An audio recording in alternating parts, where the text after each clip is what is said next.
నిజామాబాద్ జిల్లా మోపాల్ మండలం ముదకపల్లి గ్రామంలో నేడు అధికారులు ప్రజాపాలనలో భాగంగా గ్రామ సభ నిర్వహించారు. అందులో భాగంగా అర్హులైన వారి పేర్లను ప్రకటించారు. ఆత్మీయ భరోసా, రేషన్ కార్డు, రైతు భరోసా, ఇందిరమ్మ ఇళ్లు మొదలగు పథకాల అర్హులైన వారిని ప్రకటించారు. ఈ కార్యక్రమంలో MPO Kiran Kumar, RI Rajasekhar Rao, Soumya AO Bhavana, AEO Sampurna, TA Suresh secretary మరియు నాయకులు, గ్రామ ప్రజలు పాల్గొన్నారు.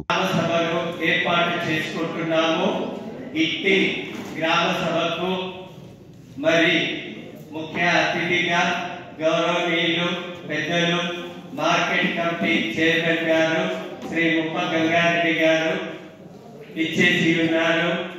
అలాగే రెవెన్యూ శాఖ తరఫున ఆర్ఐ గారు, వ్యవసాయ శాఖ తరఫున ఏఓ గారు, ఏఈఓ గారు, ఉపాధి హామీ తరఫున టెక్నికల్ అసిస్టెంట్ గారు, తర్వాత గ్రామ పంచాయతీ కార్యదర్శి, పంచాయతీ కారోబారు, అంగన్వాడీ కార్యకర్తలు, ఆశా వర్కర్లు, ఏఎన్ఎంలు, గ్రామ పెద్దలు, ఇందిరమ్మ కమిటీ సభ్యులు, పుర ప్రముఖులు, వీడీసీ సభ్యులు, పోలీసు శాఖ సిబ్బంది, మీడియా మిత్రులు, ప్రింట్ మీడియా మిత్రులు అందరికీ కూడా ఈ ముదకపల్లి గ్రామ పంచాయతీ తరఫున గ్రామ సభకు స్వాగతం, సుస్వాగతం. నిశ్శబ్దం పాటించగలరు.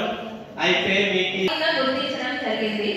అలాగే 239 సర్వే నంబర్లో కస్ప రాములు, కస్ప లక్ష్మణ్, కస్ప దయానంద్, కస్ప గంగరాజు, కస్ప స్వప్న అంటే సబ్ సర్వేలు ఉన్నాయండి. కోతి రామచందర్, దేవ కళావతి, దేవ జగన్, దేవ సతీష్. ఇది 241 సర్వే నంబర్ కింద. అలాగే 241 సర్వే నంబర్ కింద చింతకింది మౌనిక, ఇది కూడా పెట్టుకోవడము. అయితే ఈ రోజు రైతు భరోసా ఉండదు. మన గ్రామంలో మొత్తం ఇప్పుడు 2240 ఎకరాల భూమికి రైతు భరోసా వర్తిస్తుంది. దానికి అది కాకుండా 19 ఎకరాలే మనం వినాయించడం జరిగింది. అంటే ఇదే కాకుండా వేరే గ్రామాలలో కానీ వేరే పట్టణాలలో కానీ వందలాది ఎకరాలలో గుట్ట భూములు కానీ తర్వాత ప్లాట్లు వేసింది కానీ ఈ అన్ని భూములు కూడా ఆ రోజు ఇవ్వడం జరిగింది.